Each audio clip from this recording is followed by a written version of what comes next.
कक्षा 10वीं में हमने कल वो जो श्लोक है पाठ में, दूसरे पाठ में श्लोक है वहां तक पढ़ा था। उसके आगे आज हम पढ़ेंगे।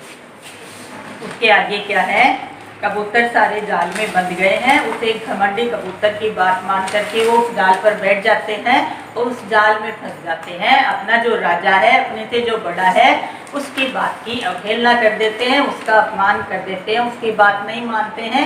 इस कारण वो उस जाल में फंस जाते हैं। आगे क्या होता है, ततश्रुत्वा कपोतराजस्य शंकां च अनादृत्य सर्वे कपोता तत्र उपविष्टा।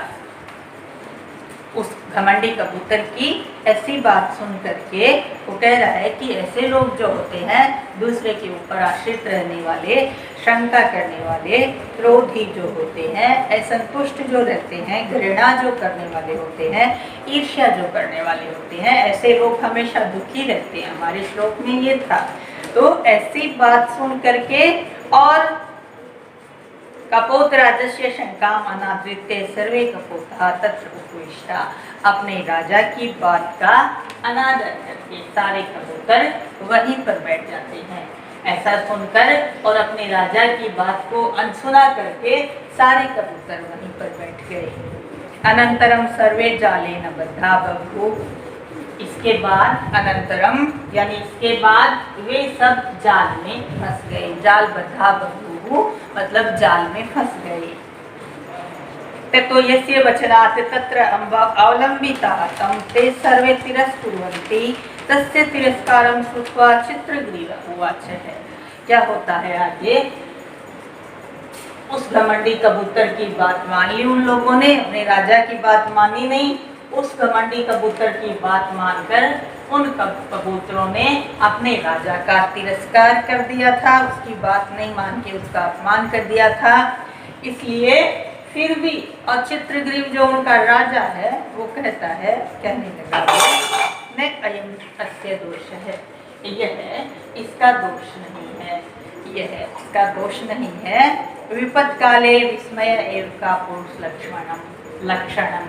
विपत्ति के समय, विपत्त काले यानी विपत्ति के समय का पुरुष लक्षणम मतलब कायर जो लोग होते हैं, डरपोक जो लोग होते हैं, उसका यही लक्षण होता है। यानी वो कहीं न कहीं किसी न किसी बात पे शंका करता है या दूसरे को नीचा दिखाता है। इसलिए वो कह रहा है उनका राजा, इसमें इसका दोष नहीं है। विपत्ति के समय कायर लोगों का यही लक्षण होता है। तदत्र धैर्यम अवलंब्य प्रतिकार्य चिंत्यता। तो अब धैर्यपूर्वक, धैर्यम अवलंब्य यानी धैर्य का सहारा लेकर धैर्यपूर्वक प्रतिकार, इस समस्या का समाधान करना चाहिए। अब हम सब जाल में फंस गए हैं तो ज्यादा और कुछ बात न करके इस समस्या का समाधान करना चाहिए। प्रतिकारम यानी समाधान करना चाहिए। इस समय हमें क्या करना चाहिए, इदानीमपि एवं क्रियताम मतलब इस समय हमें करना चाहिए, क्या करना चाहिए,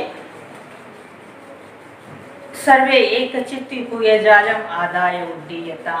क्या करना चाहिए कि सब लोग एक साथ मिलकर जाल को लेकर उड़ना चाहिए। कपोतराज ने, कबूतर के राजा उस चित्रग्रीव ने कहा कि हमें एक साथ मिलकर के और जाल को लेकर के उड़ना चाहिए। इति विचिन्त्य सर्वे पक्षिणे जालम आदाय उत्पतिताः। इति विचिन्त्य यानी ऐसा विचार करके सारे पक्षी, सर्वे पक्षिणे यानी सारे पक्षी जालम आदाय यानी जाल को लेकर ही उत्पतिताः यानी उड़ने लगे। अनंतरम सव्याधय सुदूरजालापरः कान्तान् अवलोक्य पश्चात् धावनं करोत। अनंतरम यानी इसके बाद वह शिकारी जो है वो सुदूर जालात अपार कान्तान, वो जो पक्षी जाल लेकर उड़ने लगे, आकाश में उड़ रहे हैं, तो वो शिकारी उन जाल ले जाते हुए पक्षियों को देखकर, अवलोक्य मतलब देख करके, पश्चात धावना अक्रोत उसके पीछे, उनके पीछे दौड़ने लगा।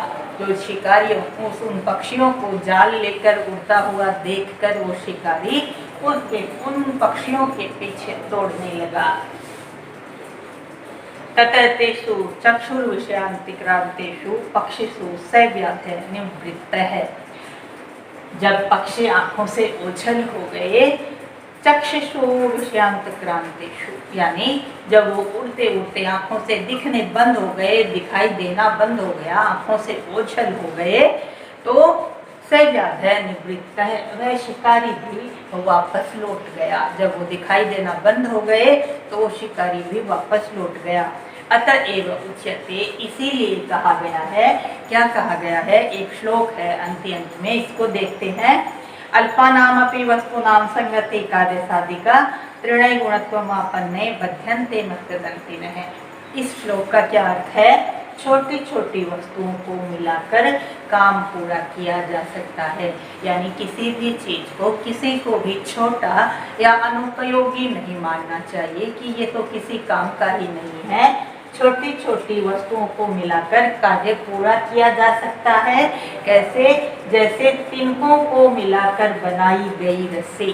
छोटे छोटे तिनकों जो खेत में जो तिनके आते हैं, वो जो तार से आते हैं, उनको मिलाकर वो लोग रस्सी बना लेते हैं। किसान जो होते हैं वो एक मोटी रस्सी बना लेते हैं उन तिनकों को ही मिला करके। तो तिनकों को मिलाकर बनाई गई रस्सी से एक मदमस्त हाथी को भी बांध लिया जा सकता है।